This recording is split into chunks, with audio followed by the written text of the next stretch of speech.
Assalamualaikum warahmatullahi wabarakatuh. Baiklah, kami dari kelompok satu akan menjelaskan tentang perbedaan KHLAS RPJMD dan KHS RTR.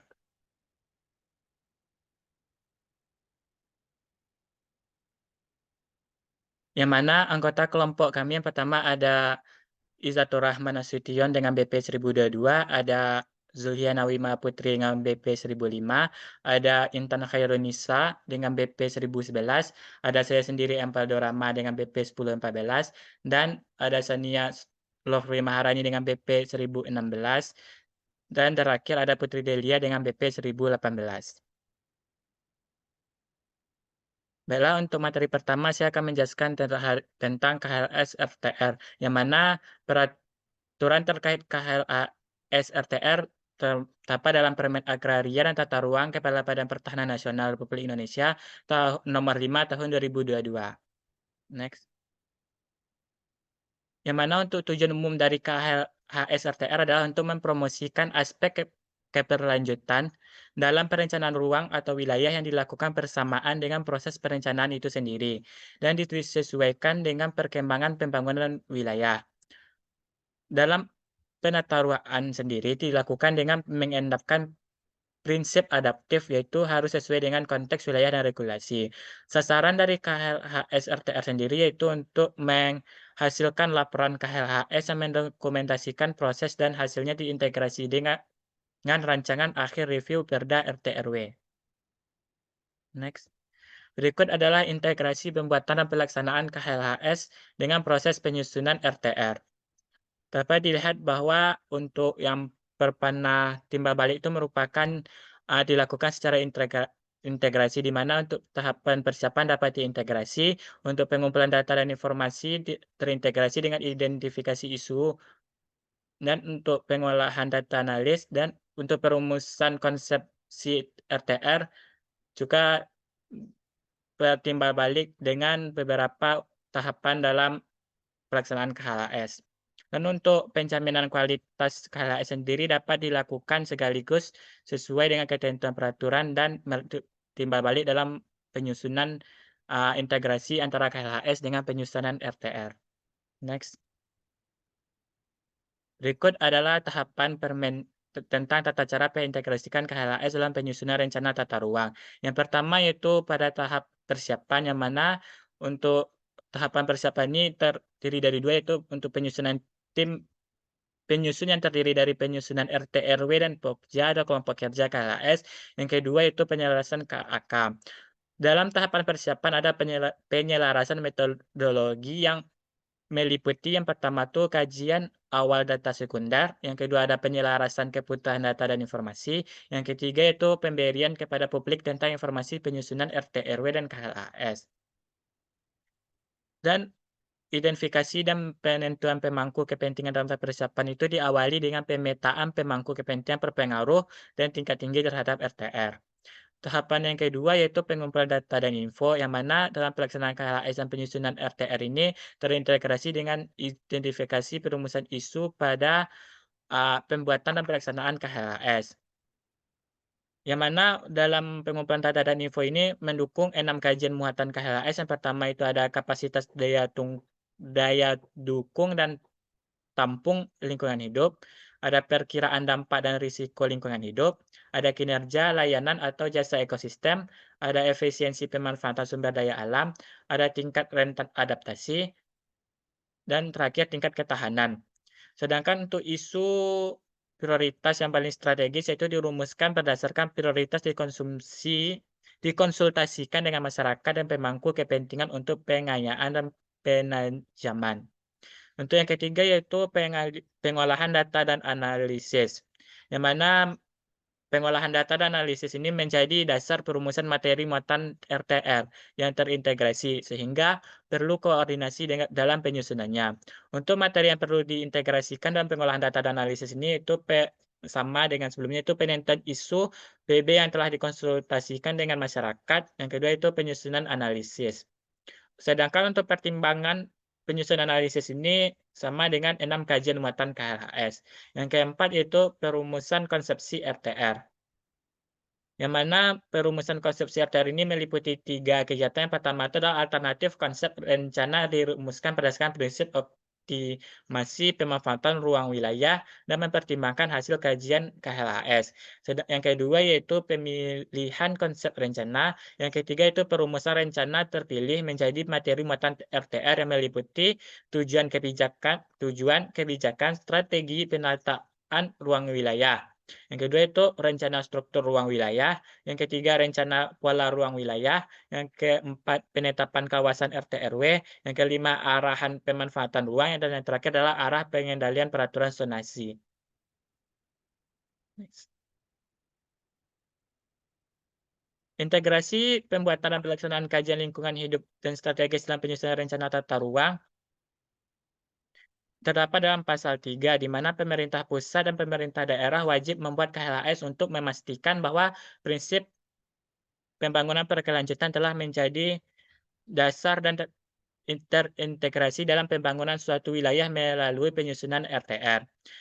Dan dalam pasal 4, pembuatan dan pelaksanaan KLHS dilakukan oleh pemerintah pusat untuk penyusunan RT/RWN, RTR pulau atau RT/RW pulau atau kepulauan, RTR-KSN, dan RDTR-KPN. Yang kedua itu pembuatan dan pelaksanaan KLHS dilakukan oleh pemerintah provinsi untuk penyusunan RT/RW provinsi. Begitupun untuk kabupaten atau kota. Berikutnya akan dijelaskan oleh rekan saya. Baiklah, untuk selanjutnya itu adalah lempiran 2 tentang Peraturan Menteri Agraria dan Tata Ruang atau Kepala Badan Pertahanan Nasional Nomor 5 Tahun 2022 tentang tata cara pengintegrasian pembuatan dan pelaksanaan kajian lingkungan hidup strategis dalam penyusunan tata ruang.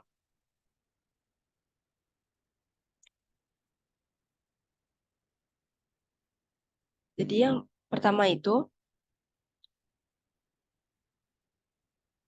ada pendokumentasian kajian lingkungan hidup strategis dalam penyusunan tata ruang.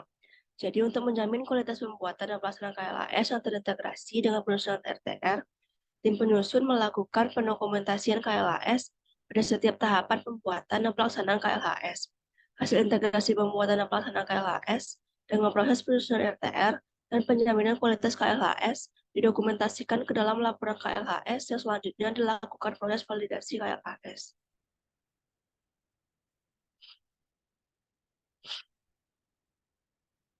Selanjutnya ada laporan KLHS. Laporan KLHS ini memuat informasi tentang yang pertama, ada dasar pertimbangan RTR sehingga perlu dilengkapi KLHS. Yang kedua, peraturan terkait dan sasaran lingkungan yang ditetapkan. Yang ketiga, metode, teknik, rangkaian langkah-langkah dan hasil identifikasi sebagai berikut. Yang pertama, ada isu pembangunan berkelanjutan, isu pembangunan berkelanjutan strategis, dan isu pembangunan berkelanjutan paling strategis yang dirumuskan berdasarkan prioritas. Yang kedua, identifikasi materi muatan RTR yang berpotensi menimbulkan pengaruh terhadap kondisi lingkungan hidup dan pembangunan berkelanjutan, serta ada analisis pengaruh materi muatan RTR yang berpotensi menimbulkan pengaruh terhadap kondisi lingkungan hidup dan pembangunan berkelanjutan terhadap kajian dan muatan KLHS. Selanjutnya, yang keempat, ada metode, teknik, rangkaian, langkah-langkah, dan hasil perumusan alternatif materi muatan RTR. Yang kelima, ada gambaran umum wilayah kajian. Yang keenam, penjelasan tentang informasi lingkungan. Yang ketujuh, ada pertimbangan materi muatan dan konsekuensi rekomendasi perbaikan untuk penyempurnaan materi muatan RTR yang mengintegrasikan prinsip pembangunan berkelanjutan. Yang kedelapan, ada gambaran pengintegrasian pembuatan dan pelaksanaan KLHS dengan proses penyusunan RTR. Yang kesembilan, ada pelaksanaan partisipasi masyarakat dan keterbukaan informasi KLHS. Yang ke-10 ada hasil penjaminan kualitas KLHS serta ringkasan eksekutif. Selanjutnya, KLHS RPJMD. KLHS RPJMD ini diatur dalam Peraturan Menteri Dalam Negeri Nomor 7 Tahun 2018 tentang pembuatan dan pelaksanaan kajian lingkungan hidup strategis dalam penyusunan rencana pembangunan jangka menengah daerah.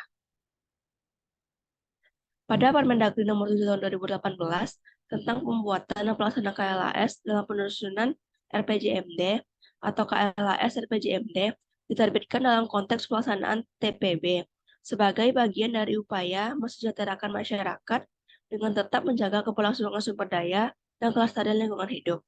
KLAS RPJMD sendiri dimaknai sebagai analisis sistematis, menyeluruh, dan partisipatif yang menjadi dasar untuk mengintegrasikan tujuan pembangunan berkelanjutan ke dalam dokumen RPJMD. Baiklah, selanjutnya akan dijelaskan oleh rekan saya. Terima kasih kepada Putri. Selanjutnya ada mekanisme. Sebelumnya perkenalkan, nama saya Sani Lovely Maharani. Saya akan menjelaskan tentang mekanisme pembuatan KLHS RPJMD. Yang mana pertama itu adalah pembentukan tim pembuatan KLHS RPJMD. Setelah pembentukan tim itu dilanjutkan dengan pengkajian pembangunan berkelanjutan. Yang mana itu yang pertama itu ada identifikasi. Pada identifikasi ini kita identifikasi yaitu ada indikator TPB relevan seperti SPM, prioritas nasional, terkorelasi DDT, dan kinerja UPD. Selanjutnya ada kontribusi mitra pemerintah. Setelah identifikasi, kita melakukan pengumpulan data. Selanjutnya ada analisis data, serta yang terakhir ada hasil pengkajian. Selanjutnya, setelah dilakukan tersebut, dilanjutkan dengan perumusan skenario pembangunan berkelanjutan, yang mana ada yang tanpa upaya tambahan seperti pertumbuhan rata capaian TPB dan juga dengan upaya tambahan.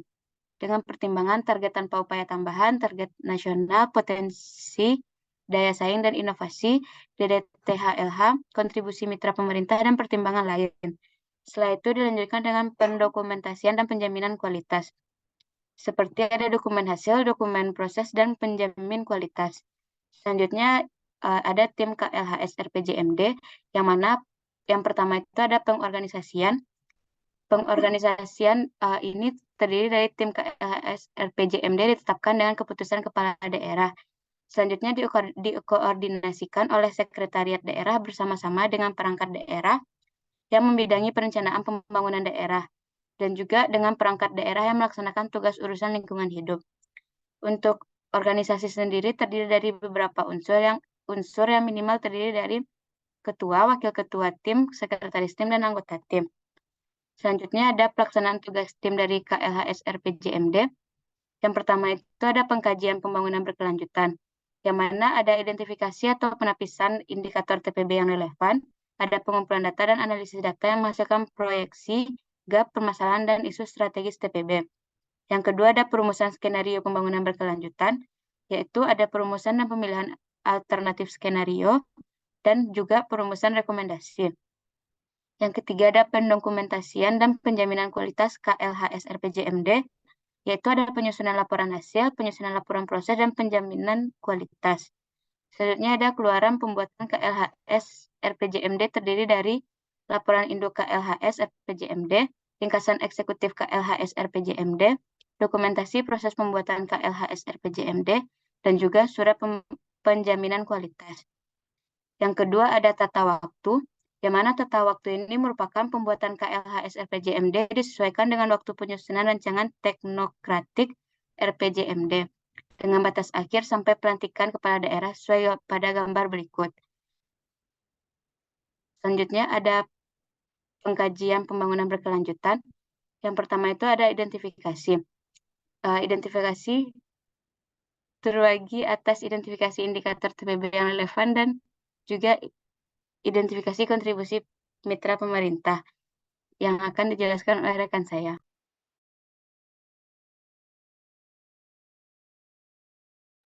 Terima kasih pada Sania. Sebelumnya perkenalkan saya Zulfiar Wima Putri akan melanjutkan pembahasan berikutnya, yaitu pengkajian pembangunan berkelanjutan. Yang pertama ada identifikasi.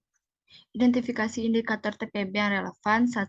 Indikator TPB yang dipengaruhi oleh kondisi umum daerah, indikator TPB yang dipengaruhi oleh daya dukung dan daya tampung lingkungan hidup, indikator TPB yang beririsan dengan SPM, indikator TPB yang beririsan dengan indikator kinerja urusan pemerintah daerah, serta indikator TPB yang menjadi prioritas nasional. Berikutnya, identifikasi kontribusi mitra pemerintah. Identifikasi pembagian peran antara pemerintah dan mitra pemerintah. Yang nomor 2 ada pengumpulan data. Yang pertama ada kondisi umum daerah meliputi data geografi dan demografi. Yang kedua daya dukung dan daya tampung lingkungan hidup. Yang ketiga data capaian indikator TPB yang relevan dalam 5 tahun terakhir. Yang keempat data keuangan daerah dalam 5 tahun terakhir. Dan terakhir adalah data pembagian peran antara pemerintah dan mitra pemerintah. Untuk yang ketiga adalah analisis data. Yang pertama, proyeksi dan kesenjangan atau gap. Analisis kondisi umum daerah, analisis kondisi pencapaian TPB yang relevan, analisis daya dukung dan daya tampung lingkungan hidup, analisis kemampuan keuangan daerah, serta analisis kontribusi mitra pemerintah dalam pencapaian TPB. Untuk yang kedua ada permasalahan dan isu strategis. Hasil analisis permasalahan berupa perumusan tentang pelaksanaan TPB untuk memenuhi target nasional. Berdasarkan analisis permasalahan, dirumuskan isu strategis yang merupakan rumusan isu utama pencapaian TPB sebagai solusi untuk menyelesaikan permasalahan. Perumusan masalah dan isu strategis mempertimbangkan daya dukung dan daya tampung lingkungan. Untuk berikutnya adalah perumusan skenario. Yang pertama, perumusan dan alternatif skenario. Untuk yang pertama adalah alternatif skenario tanpa upaya tambahan, dan yang kedua dengan upaya tambahan. Yang dengan upaya tambahan yaitu percepatan pencapaian target TPB dengan memperhatikan pencapaian target tanpa upaya tambahan, pencapaian target yang ditetapkan secara nasional, potensi daya saing dan inovasi daerah, daya dukung dan daya tampung daerah, kontribusi mitra pemerintah, serta pertimbangan sesuai kebutuhan daerah. Yang kedua ada perumusan rekomendasi. Dengan ketentuannya, rumusan permasalahan menggambarkan kendala dan tantangan. Yang kedua, rumusan isu strategis menjelaskan isu utama pencapaian TPB sebagai upaya untuk menyelesaikan permasalahan pencapaian TPB. Dan yang terakhir, sasaran strategis daerah merupakan kondisi pencapaian TPB yang disusun berdasarkan isu strategis dan permasalahan. Berikutnya akan dijelaskan oleh rekan saya. Baiklah, sebelumnya saya Intan Khairunisa akan menjelaskan pendokumentasian dan penjaminan kualitas. Yang pertama, penyusunan laporan hasil, di mana laporan KLHS RPJMD terdiri dari laporan induk KLHS RPJMD dan ringkasan eksekutif KLHS RPJMD. Yang kedua, penyusunan laporan proses, di mana dokumentasi proses kegiatan meliputi surat keputusan kepala daerah tentang pembentukan tim KLHS RPJMD, jadwal pembuatan KLHS RPJMD, berita acara kegiatan yang telah dilaksanakan dalam pembuatan KLHS RPJMD, dan dokumentasi kegiatan. Yang ketiga yaitu penjaminan kualitas. Penjaminan kualitas atas pembuatan KLHS RPJMD ditandatangani oleh kepala daerah, yang dilakukan dengan membuktikan dokumen hasil dan dokumen proses. Selanjutnya yaitu perbedaan KLHS RT/RW dengan KLHS RPJMD, di mana perbedaan antara keduanya yaitu terdapat pada tahapan penyusunannya. Untuk tahap penyusunan RT/RW, yang pertama persiapan sumber daya pembuatan dan pelaksanaan KLHS, yang kedua pengkajian pengaruh KRP terhadap kondisi lingkungan hidup, yang ketiga perumusan alternatif penyempurnaan KRP, yang keempat penyusunan rekomendasi perbaikan untuk pengambilan keputusan KRP, dan yang terakhir penjaminan kualitas. Sedangkan untuk tahapan penyusunan RPJMD, yang pertama yaitu pembentukan tim atau kelompok kerja pembuatan KLHS, yang kedua pengkajian pembangunan berkelanjutan atau perumusan isu strategis, yang ketiga perumusan skenario dan rekomendasi pembangunan berkelanjutan, dan yang terakhir yaitu penjamin kualitas pendokumentasian dan validasi. Saya kembalikan kepada moderator. Baiklah, berikut adalah daftar pustaka yang kami gunakan, yaitu ada Peraturan Menteri Agraria dan Tata Ruang Kepala Badan Pertahanan Nasional Nomor 5 Tahun 2022 tentang tata cara pengintegrasian kajian lingkungan hidup strategis dalam penyusunan rencana tata ruang. Yang kedua itu ada Peraturan Menteri Dalam Negeri Nomor 7 Tahun 2018 tentang pembuatan dan pelaksanaan kajian lingkungan hidup strategis dalam pelaksanaan rencana pembangunan jangka menengah daerah. Oke, demikianlah presentasi dari kelompok 1. Apabila ada salah dan janggal kami mohon maaf. Assalamualaikum warahmatullahi wabarakatuh.